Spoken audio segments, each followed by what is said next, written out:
time for war. This is the time for war.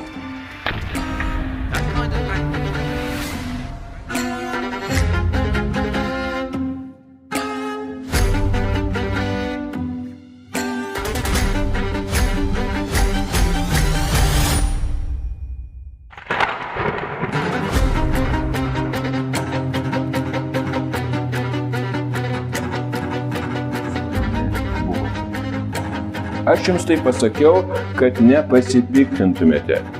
Jie šalins jūs iš sinagogų ir ateina valanda, kada tie, kurie jūs žudys, tarsi tarnauja Dievui. Jie jums tai darys, nes nei tėvo, nei manęs nepažįsta. Aš jums visą tai kalbėjau, kad tai valandai atėjus atsimintumėte, jog buvau jūs įspėjęs. Aš jums to nesakiau iš pradžių, nes buvau su jumis. Tema čia, kaip ir skaitėme, pasaulis jūsų nekenčia. Ir čia kalbama buvo mokiniams, kaip mes ir praėjusį kartą kalbėjome, tie, kurie buvo išskirti Jėzaus, taip, atlikti tą tarnystę, pirmieji vaisiai.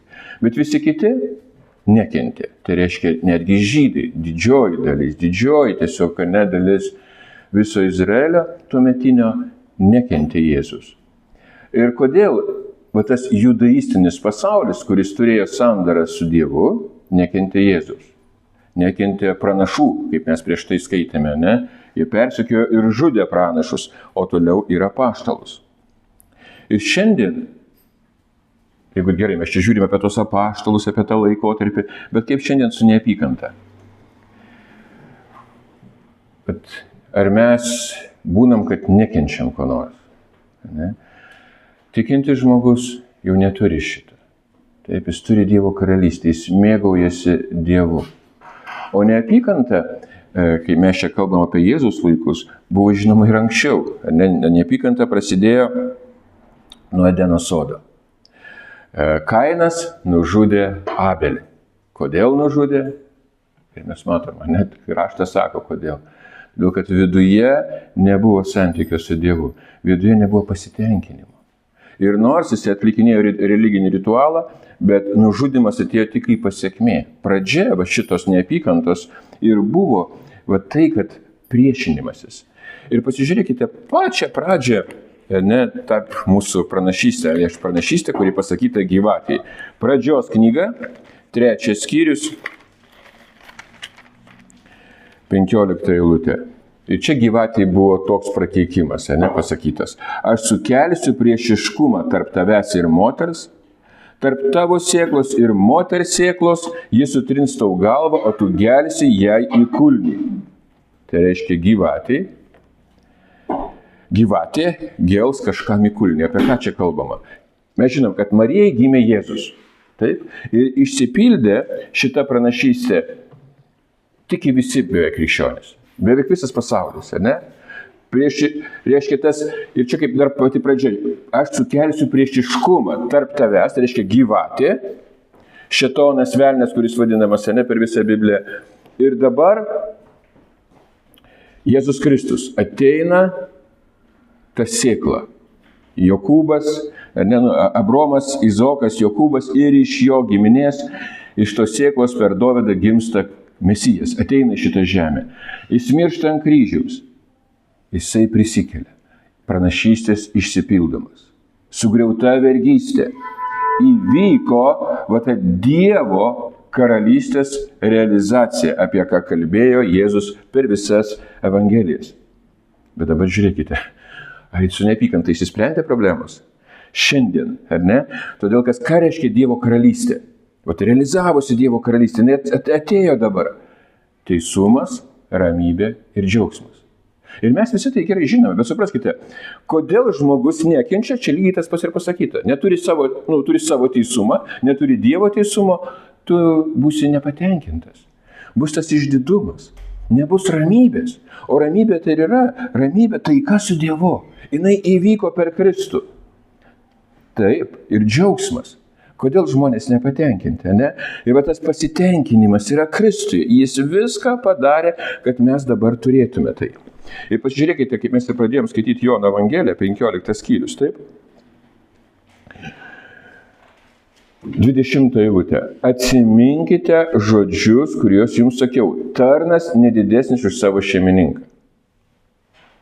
Tai reiškia, Jėzus čia kalba apie save, ne, jis atėjo, jis turi mokinius, jis sako, jei persekiojo mane, tai ir jūs persekės, jeigu laikėsi mano žodžio, laikysis ir jūsų. Ir toliau darys dėl jūsų, dėl mano vardo. Ir dabar pasižiūrėkime 24 eilutę. Jeigu nebūčiau tarp jų padaręs darbų, kurių niekas kitas nedarė, jie neturėtų nuodėmės. Nuodėmė, matote, čia yra vienaskaita. Kokia ta nuodėmė? Nepažįsta tėvo. Jiem buvo duota sandora, o jie nepažino tėvo. Ir sako, dabar jie matė ir vis tiek nekenčia ir manęs, ir mano tėvo. Matote, kartais žmogus sako, aš esu neutralus. Ne, Jėzui Kristui tu būtent ir šiais laikais arba tu nekenti, arba tu jį myli. Kartais net nežinodamas, netikėdamas, tu atmeti tėvą. Bet dabar grįžtant į šitą laiką, kam buvo pasakyta, vėlgi, tai buvo tikintiems žmonėms. Taip, ir toliau pažiūrėkite 25 eilutė, tačiau turėjo išsipildyti jų įstatymę užrašytas žodis. Jie manęs nekentė be priežasties. Išsipildyti turėjo. Ir mes šitą eilutę, tai kaip be priežasties, visą laiką priežastis yra. Aišku, viena, ir čia irgi priežastis, nors čia parašyta be priežasties. Bet čia Dovydo psalmėse, nors čia parašyta ne kad įstatymas. Tai reiškia, psalmės jau buvo įstatymas. Psalmėse buvo nuoroda į Kristų per Dovydą. Ir keliose psalmėse, tai 305, 69 psalmė, čia būtent taip ir pasakyta. Jie nekentė be priežasties. Dovydas turi tokį pergyvenimą.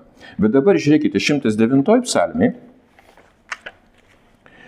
Čia toksai plačiau biški pasako, Dovydas apie tą neapykantą, iš kur tai kyla. 3 eilutė, nuo 109 psalmė. Neapykantos žodžiais jie apsupo mane ir puola mane nekaltą. Už mano meilę jie kaltina mane, bet aš meldžiuosi. Piktų už gerą jie man atlygina ir neapykantą už meilę. Čia Dovydo širdis, aišku, tai yra mesijinė psalmė. Ne? Jėzus ir sako, dabar išsipildo tai. Ta priežastis atėjo Dievas parodyti meilę. Sako, Dievas taip pamilo šitą pasaulį. Bet kas patikėjo? Tai kas patikėjo? Tai kiekvienas, kuris įtikė, nepražūtų. Bet dauguma atmetė. Taip? Ir tada sako, piktų už gerą jie man atlygina ir neapykantą už meilę. Dievas yra meilė, jis myli visus. Jis šiandien duoda, tai jis dovanoja būtent tą teisumą, ramybę ir džiaugsmą, kad tu turėtum. Jeigu tu patiki Jėzumi, kad jis viską išpildė. Čia toliau pasakyta, 6-7 eilutė, paskaitykime, atiduok tokį nedorėlių valiai, te šėtonas stovi jo dešinėje. Teisme te būna jis pasmerktas, jo malda te būna nuodėmė. Ir dabar įsivaizduokit, religingam žydui, kuris stengiasi laikytis įstatymų, šitie žodžiai. Tai baisiau negali būti, turbūt, ne? Įsivaizduokit, nedorėlių valiai, te šėtonas stovi jo dešinėje. Kas įvyko, kai Jėzus pranašystė išsipildė 70 metais, tai reiškia, kad akmens ant akmens nebeliks.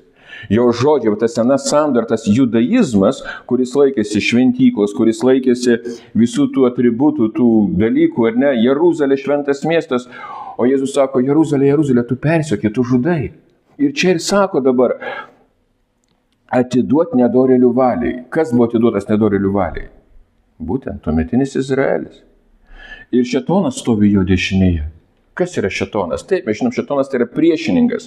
Priešininkas Dievui. Tai tas, kas priešinasi Dievui. Taip pat ir velnias, ne, tai reiškia kaltintojas. O kas kaltino tuo metu? Kas iš vis kaltina? Būtent, kada yra neapykanta.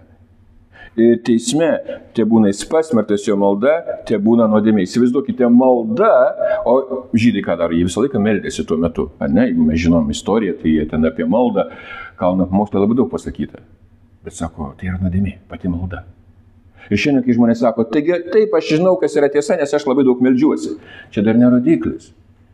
Santykis su Dievu. Ir va, kai tas šėtonas dešinė, atrodo, kaip čia kas gali būti blogiau. Ar ne? Bet atsiminkime jau šitų žodžius, kai Jėzus kalba, kaip sakau, čia psalmėse parašyta, bet Apreiškimo knygoje, 2 skyriui, kur kalbama Smirnos bažnyčiai. 2 skyrius apreiškimo knyga 8 eilutė. Smirnos bažnyčios angelų rašyk. Tai sako pirmasis ir paskutinysis, kuris buvo miręs ir štai gyvas. Aš žinau tavo darbus ir priespaudą ir tavo skurdą, o vis dėlto tu turtingas. Ir kaip tau piktžodžiauja tie, kurie sakosi esą žydai, bet nėra tokie, tik šėtono sinagoga. Nebijok būsimųjų kentėjimų, štai velnias įmes kai kuriuos jūsiškius į kalėjimą, kad būtumėte išbandyti. Jūsų laukia 10 dienų priespauda, būk ištikimas iki mirties, ir aš tau duosiu gyvenimo vainiką. Ir dabar atsiminkime Evangelijos žodžius, Jono Evangelijoje. Ne tik Jono, bet Evangelijoje, kur Jėzus perspėja, kas turi įvykti. Ir dabar, o tas pirmasis ir paskutinysis, jisai sako, tu turtingas. Ir kaip tau piktžodžiauja tie, kurie sako, esi žydai, bet nėra tokie. Jie nėra tokie, reiškia, jie meluoja. Jie nėra tokie. Tai reiškia, kad didžioji dalis tų metų izraelitų, jie turėjo sandorą seną, ateina Jėzus, ateina Mesijas, ateina jų gelbėtas, ateina visas tas išpildymas tos sandoros. Jie atmeta jį. Turi neapykantą viduje. Ne tik atmeta, bet net jį nužudo. Ir pasižiūrėkime čia kitai bažnyčiai, nes yra 2 tos teigiamos bažnyčios iš 7, tai reiškia Smirnos ir Filadelfijos. Pažiūrėkite, 3:9 apreiškimo Filadelfijos bažnyčiai. Štai aš tau duodu tuos iš šėtono sinagogos, kurie tvirtina, jog jie žydai, bet nėra, nes jie meluoja. Taigi padarysiu, kad jie ateitų, pultų tau po ko ir suprastų, jog aš pamilau tave. Ir dabar mes pamatykime, tiek Filadelfijos, tiek Smirnos bažnyčiai yra pasakyti, tokie paguodo žodžiai, bet ir sunku žodžiai, ar ne? Yra tas, kas tave persekioja. Ir šiandien pamatyti tai, tas priešininkas, kaip sakau, įvyko ta Dievo karalystės realizacija ant kryžiaus ir kai jisai prisikėlęs pasakė tuos žodžius. Bet atsimink, tas laikotarpis taip, tai buvo pirmųjų vaisių. Tai pirmieji vaisiai, tiek Smirnos bažnyčia, tiek apreiškimo, Filadelfijos bažnyčios tikintieji, kas buvo tokie? Pirmieji vaisiai. Jie turėjo pereiti. Ir Smirnos bažnyčiai 10 dienų priespauda. Ir taip toliau, tai tie skaičiai visi, tie simboliai ir parodo tai, ką turėjo tikintieji. Išlaikyti tai.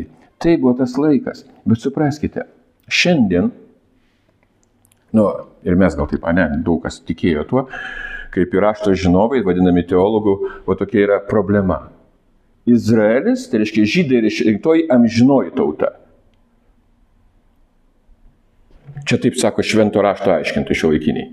Jėzus sako žydams tiems, jūsų tėvas velnias. Taigi, kur yra esmė?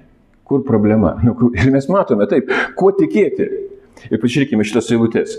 Aš jums tai pasakiau, kad nepasipiktintumėte, tai reiškia, tie tikintieji, taip, Jėzus čia kalba jiems, kad tuoj jis atsiųs šventąją dvasią, tuoj bus, bet jūs nepasipiktinkit. Kodėl? Jie šalins jūs iš sinagogų. Jie šalins jūs, tai reiškia sinagoga, kaip mums šiandien skamba, kaip čia ką tik perskaitėm, tai atrodo kažkokia tai labai tolima, net šėtono. Bet čia tuo metu tai buvo ten, kur turėjo būti aiškinamas raštas. Ten, kur turėjo būti priklausyti, net ten buvo gyvenimo dalis. Jeigu žmogus nesinagogai, jis bus atskirtas nuo visuomenės ir taip toliau. Bet būtent kas ta visuomenė, tuometinis judaistinis pasaulis. Ir jis sako, ateina valanda, kada tie, kurie jų žudys, tarsi tarnauja Dievui. Ir ta valanda buvo. Sako jiems, čia kalbama tiems mokiniams, ateina valanda, kada jie žudys, tarsi tarnauja Dievui. Ir tai, kaip ir sakau, problema esmė. 3 eilutė. Jie jums tai darys. Kodėl? Priežastis vienintelė. Nes nei tėvo, nei manęs nepažįsta. Ir mums atrodo, kaip čia yra, baisu, žiauru tais laikais. Bet supraskite, čia nieko žiauraus, jeigu tai paėmus į apaštalą Paulių. Kai jisai buvo Saulis, galite neatsiversti, bet atsimenate, ne? Kur ten parašyta 9:1. Jisai alsavo žudimais, jis alsavo grasinimu iki atsivertimo. Jis buvo žydų žydas, kai mes skaitom, ar ne, Filipiečiams laiške, tas jau viskas, jau aukščiausia kategorija. Jis alsavo grasinimu ir žudimu. Kartais mes šiandien galim sakyti, kas čia alsuoja šiandien. Supraskite, tu kažkuo alsuoji. Jeigu tu turi santykių su Dievu, taip, Dievo karalystė tai yra nuostabu. Širdis tavo išoperuota, kad veikia naujoji sandora, ten yra vieta Dievui. Bet jeigu tu gyveni be Dievo, tu alsuosi. Tada kaip? Čiagi, aišku, šita vieta parašyta konkrečiai izraelitams. Kaip ir apaštalas Paulius buvo toksai. Bet ne kad pasmerkti, bet tas teismas, kai, kaip ten parašyta, ne apaštalų darbuose, jis alsavo grasinimu ir žudimu. Dėl ko? Dėl bažnyčios. Ten parašyta kelias. Jis persekiojo tą kelią. O Jėzus sako, aš esu kelias, tiesa ir gyvenimas. Todėl, kad nepažino tėvų. Bet šviesa nušvito. Ir kaip mes skaitome tam laiške Filadelfų bažnyčiai, jie net parpuolė. Buvo tie, kurie parpuolė. Ir pakeitė tą žudimą į meilę. Štai dabar ir mūsų šiandien yra pasirinkimas, ką sako švento rašto šiuolaikiniai aiškintojai, reiškia turime dauguma, ar ką sako tikras Kristus, tikras Jėzus. Tai apie ką jisai čia kalba, ne tik čia, bet pasižiūrėkite, mes jau skaitėm, bet atsiminkime, dar Mato 10 skyrius, ne? Ir čia labai nuosekliai Jėzus pasako nuo 16 eilutės, kokia buvo mokinių apaštalų misija.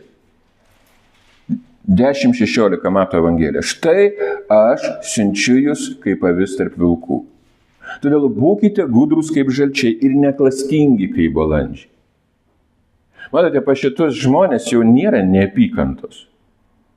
Ir čia, aišku, tie, kaip sakau, pirmieji vaisiai, o pirmieji vaisiai buvo tas laikotarpis, kol turėjo būti pjūtis. O pjūtis įvyko. Ir jinai dabar jau, matote, kaip jau reiškėsi tuo, ką žmogus priima. Bet tuo metu, kai dar stovėjo šventykla, įvyko tas didysis persekiojimas, tas didysis suspaudimas. Ir jiems sakoma, saukite žmonių, nes jie įskųsius teismams ir plaks savo sinagogose. Kas tie žmonės? Čia viso pasaulio žmonių? Ne, čia būtent tai, kas priklausė tam pasauliu, tai reiškia tai senojo testamento tvarkai. Tai Senas testamentas yra gerai, bet jis nurodė į Kristų.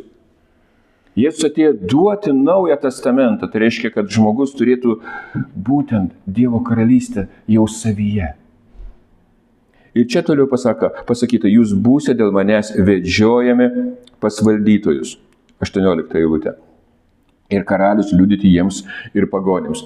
Mes matom, apaštalas Petras, toliau Paulius, ar ne, visa tai jų gyvenime įvyko. Ir dabar, pažiūrėkite, čia viskas apie tai kalba, mes jau praėjusi kažkada kartą kalbėjome, kad brolis išduos brolį, tėvą, sūnų, bet dabar žiūrėkime 23 eilutė. Kai jūs persekios viename mieste, bėkite į kitą. Ir šiandien, jeigu paimta, šiuo metiniu švento rašto aiškintus eschatologus, jie sako, kad čia dar kažkas bus, kažkoks miestas, bet palaukit. Čiagi taip paprasta. Jėzus kalba, tie mokiniams sako, kai persiekės viename mieste, bėkite kitą. Iš tiesų sakau jums, dar nebūsite išvaikščioję Izraelio miestų, kai ateis žmogaus sūnus. Mokinys nėra aukštesnis už savo mokytoją, nei tarnas už šeimininką. Ir čia kartojasi, kas ir Jono Evangelijoje, tas pats bus. Tas pats principas, tas pats persekiojimas. Būsite persekiami, vedžiojami į sinagogas, ne kažkur kitur. Ir šiandien, mes aišku, kitas terminas sinagoga, mes gal įsivaizduojam čia kažkur tai Vilnių sinagoga, dar kažkas čia visiškai ne tai. Tai, kas yra šiuolaikiška, tai visiškai netitinka tai, kas tuo metu buvo. Todėl negalime dabar kažkokių tai ten smerkti ar dar kažko, tai nes pasipiktinimo nėra. Pasitikinti žmogų. Supraskime, persekiojami buvo kas? Paimkite Senąjį testamentą. Pranašai. Atsiminkim Jeremiją, atsiminkim kitus pranašus. Jie buvo persekiojami. Didžiulės daugumos. Ir žudomi. Jie žudė. Tas pats ir su Jėzumi. Persekiojo, nužudė. Ir dabar, pažiūrėkime taip pat, panašiai čia parašyta labai, bet dar taip irgi kitas aspektas, Luko 21 skyrius, tas Alyvų kalno pamokslo dalis, nuo 12 eilutės. Bet prieš tai jie pakels prieš jūs rankas ir dėl mano vardo jūs persekios tempdami į sinagogas ir kalėjimus, ves pas karalius ir valdytojus. Tai bus jums proga liudyti. Dievas jums davė progą kaip mes ir skaitėme prieš tai, ne, kad išvaišėti tuos Izraelio miestus ir jiems bus proga. Būtent, kada ir Paulius, toks kaip Paulius įtikė, įsivaizduokit, žydų žydas, jis įtikė. Tai buvo tas laikas, kada jie turėjo tą Dievo meilę, tą šviesą, tą žodį galėjo priimti. Bet mes žinome, turėjo įvykti taip pat teismas. Ar ne? Ir tikintiems žmonėms buvo toks kaip pažadas. Dar toliau pažiūrėkime nuo 18 eilutės. Tačiau neplaukas nuo jūsų galvos nenukris, savo ištvermę išlaikykite savo sielas. Kai pamatysite Jeruzalę supamą kariuomenę, žinokite, jog prisiartino jos sunaikinimas. Kada Jeruzalę persekiojo? Čia nereikia labai didžiulių istorikų būti. Tiesiog Jėzus pasakė, taip ir įvyko. Romos imperijos kariuomenė sutraiškė. Įvyko tas psalmės išsipildymas ir taip toliau. Žodis. Tai reiškia, kad ir mes tas neapykanta, ar ne, tai Dievui. Šiandien žmonės taip, lyg tai irgi nekenčia Dievo, bet tai yra visiškai kas kita. Tai buvo su sandora susijęta, būtent tas žodis su sandora susijęs, tas pranašystės žodis. Bet aišku, tas kaip ir sakau, principas, jeigu žmogus nepatenkintas, taip jis nekenčia, jis pyksta. Ir šiandien, kai kartais ar ne, mes kalbam, pavyzdžiui, kalėjime, ne? Žmogus atsiduria ir kartais jisai, tikrai nieko liktai, blogo, net musės nenuskriaustų, o padaro labai žiaurių dalykų. Ar jis to norėjo daryti? Ne, todėl kad viduj yra nepasitenkinimas. Ir šiandien, kaip ar ne, mes kalbame, kad žmogus turi galimybę priimti naują sandorą. Tai reiškia Jėzų Kristų patikėti, Dievas viską atliko ir padarė. Ir dabar supraskime, kai atėjo jisai pas savuosius, bet šitą eilutę vis tiek, kad be klaidos paskaityta, ne? Jono 1 skyrius, 11 eilutė. Jis atėjo pas savuosius ir savieji jo nepriėmė. Taškas. Jis atėjo pas savuosius ir savieji jo nepriėmė. Ir todėl štai kokia yra klaida, kad mes šiandien kažkokį tai Izraelį vadinsim Izraeliu. Jie nepriėmė, jiems buvo teismas, jų nebeliko. Tai, kas yra žydai, tai tik vadinasi. Net jau tais laikais tie žydai, kurie save vadino, jie buvo melagiai. O dabar visos tos tautos, visi tie politiniai žaidimai nieko bendro neturi su tai, kas parašyta šventam rašte. Ir mes dabar kaip tikinti žmonės pamatyti turim, taip, jis atėjo pas savuosius, jo tikslas, misija buvo išpildyti ir sandora, taip Senojo testamento sandora turėjo pakeista būti Naujojo testamento sandora. Tada taip, jis nepanaikino, bet išpildė. Ir tai jau veikia tikinčiuosius. Ir apie tai sakyta ne tik evangelijose, visuose laiškuose. Ir kaip Jonas parašė, Jono evangelija yra apreiškimą, pasižiūrėkime, 1 Jono laiške, kai jisai kalba apie tikinčiojo būtent pagrindinį, kaip bendravimo esmę. 1 Jono laiškas, 2 skyrius nuo 9 eilutės. Kas sakosi esą šviesoje, o savo brolio nekenčia, tas dar tebėra tamsoje. Paprasta, bet labai aišku. Matote, kai mes turime šiuolaikinį pasaulį, labai susiskaldę, ypač tikintieji. Bet tas blogai, tas taip daro. Kodėl? Todėl, kad nėra šviesoje. Toliau pasižiūrėkite. Kas myli brolį, savo brolį, tas pasilieka šviesoje ir jame nėra nieko piktinančio. Jame nėra nieko piktinančio. Nuoskaudos, kartėlis, išdidumas, pavydas. Kodėl vyksta? Vėlgi tas pats, kodėl Kainas nužudė Abelį? Dėl tos pačios priežasties, dėl nepažinimo tėvo. Ir 11 eilutėje pasakyta toliau, o kas savo brolio nekenčia, tas yra tamsoje, vaikščioja tamsoje ir nežino, kur einas, nes tamsa užgulė jam akis. Matote, vaikščioti tamsoje ir užgultos akis. Priešingybė yra kelias, Jėzus Kristus. Ir taip vadinasi pirmieji tikintieji. Kelias. Tais laikais tai žydams išgirdus tokį terminą sekta. Bet tikintieji, nesvarbu kaip juos vadino, jie buvo tikintieji, jie pažino tėvą, jie turėjo šitą meilę. Pasaulyje tu šito neimituosi, o jeigu imituosi, tai bus labai laikina. Ir štai kodėl, kai mes turime šiandien tą suprasti, taip mes daug tikinčiųjų, daug krikščionių. Ir mes tuo tikėjome, kad, vėlgi, jeigu paimti, gal nelabai kažkas ir domisi, tai kaip čia, kuo čia skiriasi, bet supraskite, vienintelis skirtumas ir yra. Tuometinis, arba kaip šiandien tas yra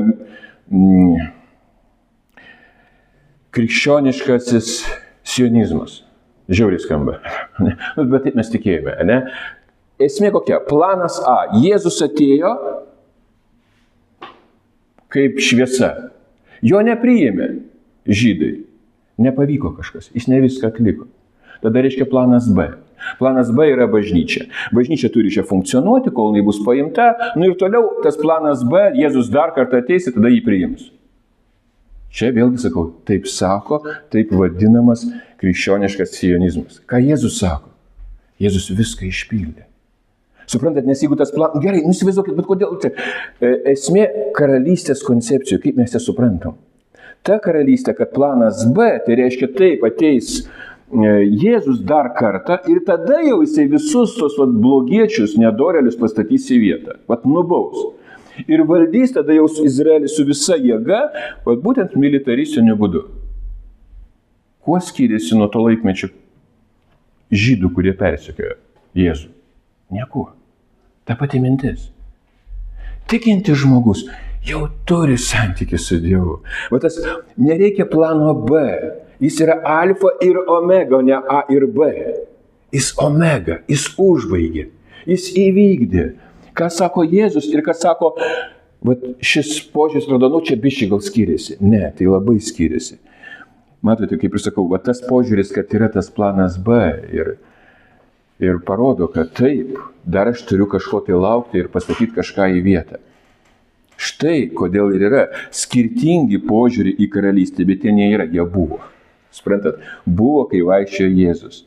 Kai Jėzus kalbėjo, kaip dar kartą, atėjo pas savuosius, savie jo nepriėmė. O ką jie priėmė? Kuo jie tikėjo? Ar ne? Ir šiandien didžioji dalis netikrų Jėzumi. Tikras Jėzus tai ir yra Jėzus Kristus, kuris atėjo kaip žodis, tapo realybė, tikrovė, ta dvasinė karalystė. Dabar žiūrėkite, kalno pamokslas dar truputėlį. Mato 5 skyrius. Nuo 9 eilutės. Atsimenate, čia kalbama tai, kas jau yra karalystė viduje. Šito mes negalime išmokti. Palaimintas vargšas dvasia, palaimintas tyras širdis. Tai Dievas tą širdį duoda. Bet dabar nuo 9 eilutės yra tas tęsinys. Palaiminti taikdariai, nes jie bus vadinami Dievo vaikais. Palaiminti, kurie persekiami dėl teisumo, nes jų yra dangaus karalystė. Palaiminti jūs, kai dėl manęs jūs šmeižia ir persekioja, bei meluodami visai prieš jūs piktžodžiauja. Pirmo amžiaus, pirmos epochos, tie tikintieji turėjo tai supras, kad tai ateina, apie ką Jėzus čia ir perspėja. Žiūrėkite dabar. Dar stovi šventykla, dar daug žydų, jie ėjo ir sakė, kas galima, negalima. Bet tikintys jau, jie turėjo pereiti per tą didžiulę reakciją, tas didžiulę priespaudą. Ir čia sako, tai bus, bet sako, palaiminti taikdariai. Taikdariai, kodėl? Nes jie bus vadinami Dievo vaikais. Ir toliau ten apie žemės druską, apie šviesą kalba, ar ne? Ir kad jis atėjo nepanaikinti įstatymą pranašų, bet įvykdyti.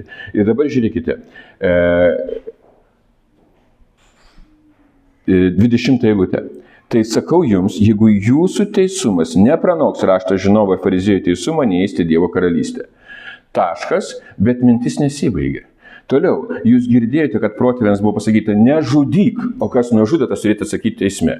Žudimas, kaip mes ir sakom, Kainas nužudė, kodėl jis nekentė. Ne?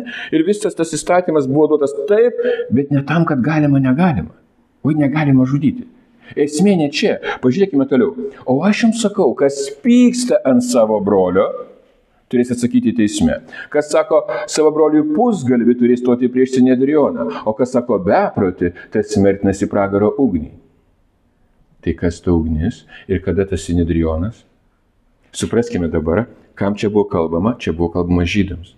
Ir čia nebuvo, žiūrėk, dabar negalima vadinti kvailiui, nes aš jeigu pavadinau kvailys, jau viskas, aš smertinas į pragarą. Ar čia apie tai kalbama? Visas kontekstas apie ką čia kalba? Apie Dievo karalystę. Ir apie tai, kas tuo metu vyko. Tie žydai juos vadino kvailiais. Kaip ir korintiečiams laiške, žinia apie kryžių daugumai tai yra kvailystė. Šiandien lygiai tas pats. Ką tu baigęs? Kas tu toks? Tu esi čia. Ir pagal tai žiūrima, pagal išorę, kaip mes ir skaitėm Jono 5 skyriuje.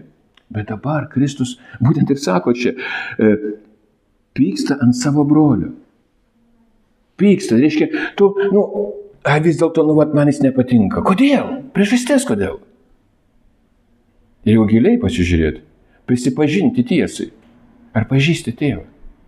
Nes jeigu pažįsti tėvą, tu myli. Būtent tai, ir čia ir yra ta vienybė. Mes kalbam ne apie ekumenizmą dabar, bet vienybė, tai kai tas tikintis žmogus, kuris turi Kristų, jis neturi papiktinimo kitam. Jis myli, jam nereikia ginti savo teisumo. Ir štai, kur atsiranda tie pusgalviai ir kvailiai. Tada, kada žmogus jisai kitus vertina, vėlgi pagal tą būdą. Neteisingą teologiją, neteisingai, aš kaip sakiau, tada šiais metais buvo tokia karšta diskusija. Aišku, ten tema tokia buvo, teologinė tema, bet ten dauguma tie, kurie diskutavo, argumentas buvo pagrindinis toks. Tu dar nesupranti, kas parašyta Biblijoje, tu dar nežinai šito, tu nebaigęs, tu dar labai labai žemo lygio. Ir, čia jau diskusija. Matote, esmė kokia. Mes negalim, jau neturim šito vadinti kito kvailiu.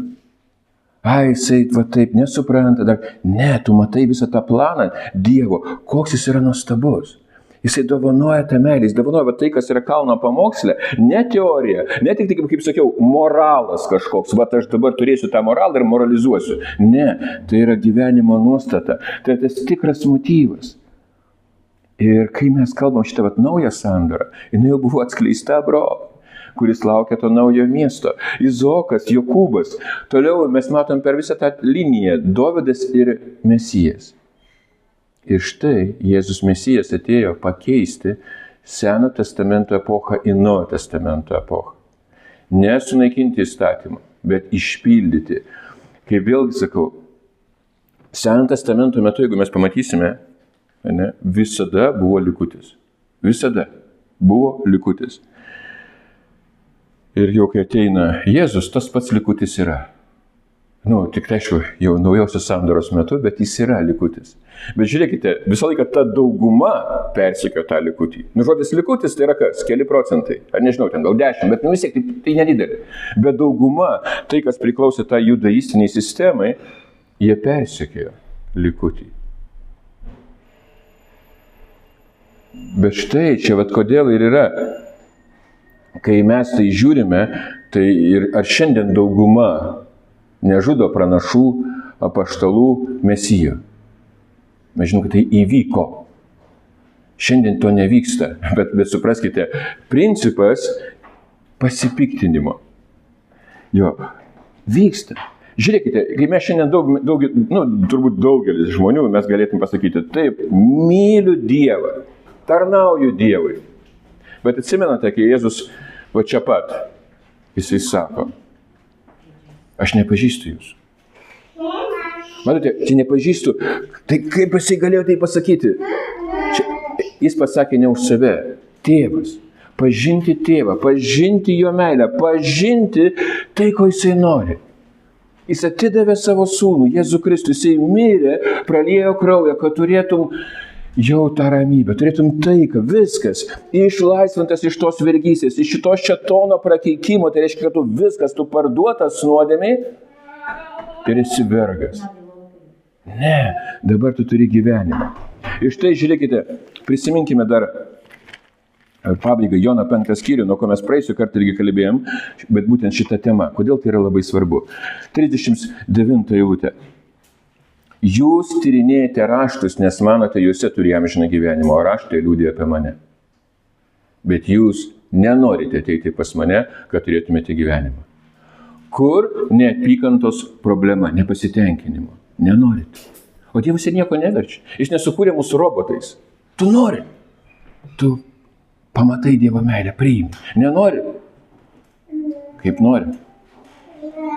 Ir Kaip ir toliau skaitėme mes, ne, bet atsiminkime, dar 45 eilutė. Nemanykite, kad aš jūs kaltinsiu tėvų. Jūsų kaltintas yra Mozė, į kurį jūs esate savo viltis sudėję. Jeigu jūs tikėtumėte Mozę, tai tikėtumėte ir manimi, nes jis rašė apie mane. Bet jeigu jūs netikite jo raštais, kaipgi patikėsite jo žodžiais.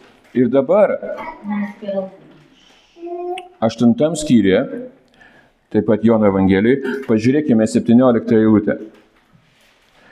Ir jūsų įstatyme parašyta, kad 2 asmenų liudijimas tikras. Matote, kas tie 2 asmenys, apie ką čia kalba, apie kažkokį tai procesą teismo. Jūsų, dar kartą, įstatyme parašyta. Kas įstatyme parašyta? Mes tyrinėjom ketvirtadieniais, ne? Bet Mozės 5 knygai, išėjimo knygai, neišėjimo, atsiprašau, pakartoto įstatymo 32 skyriuje, ten yra palaiminės prakeikimas. Ten yra Mozės giesmė vadinama. Ir ten yra, aš dabar laiko ne apie tai tema, bet vis tiek ten parašyta, kad tas Izraelis paliko kūrėją. Reiškia, paniekino uolą ir buvo teismas. Mozė jau tada išpranašavo tai.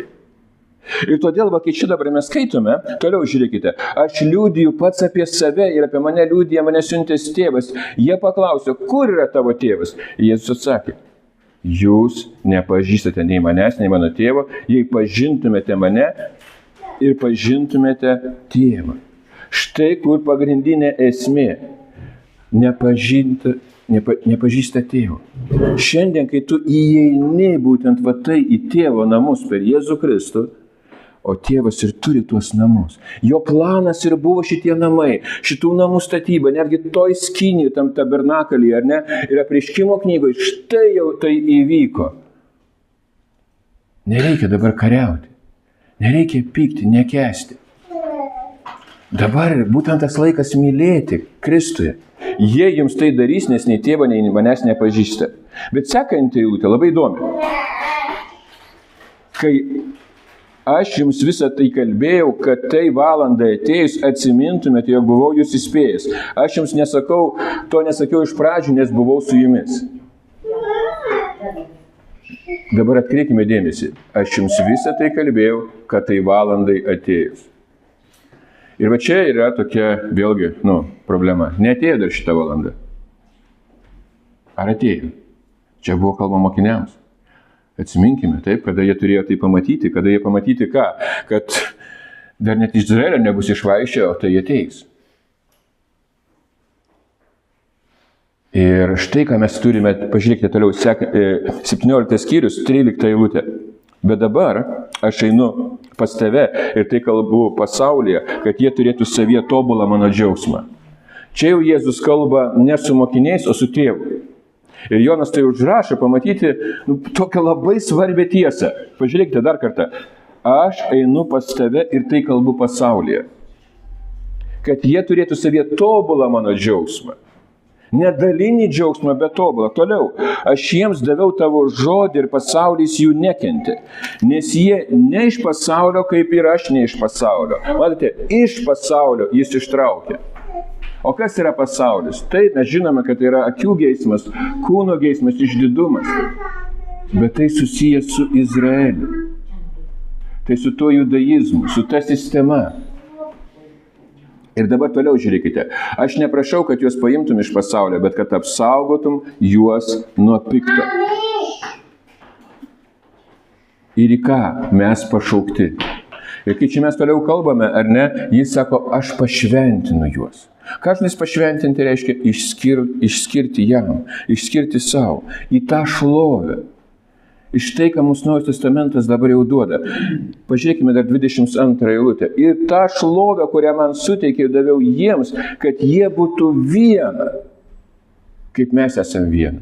Matote, va šita vienybė yra priešingybė neapykantai.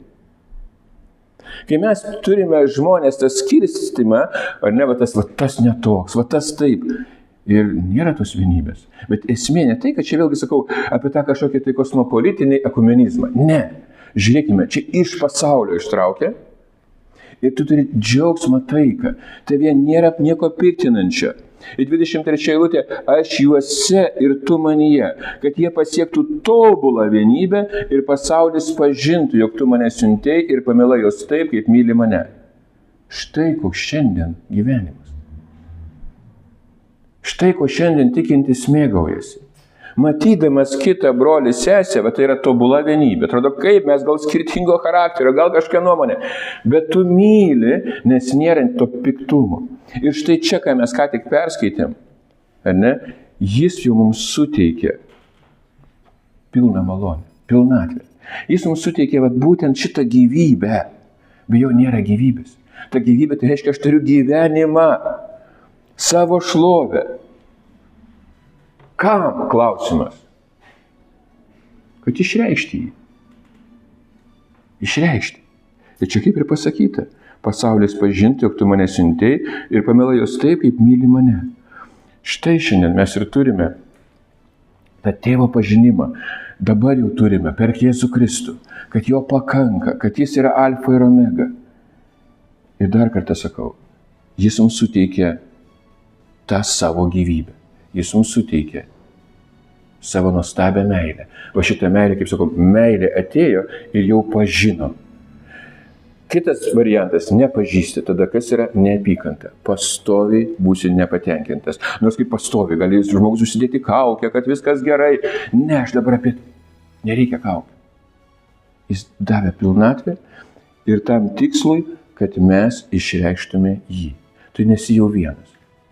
Tu jau patalpintas į jo namus, į tėvo namus. Ir ten yra broliai ir sesės. Ten yra Dievo vaikai.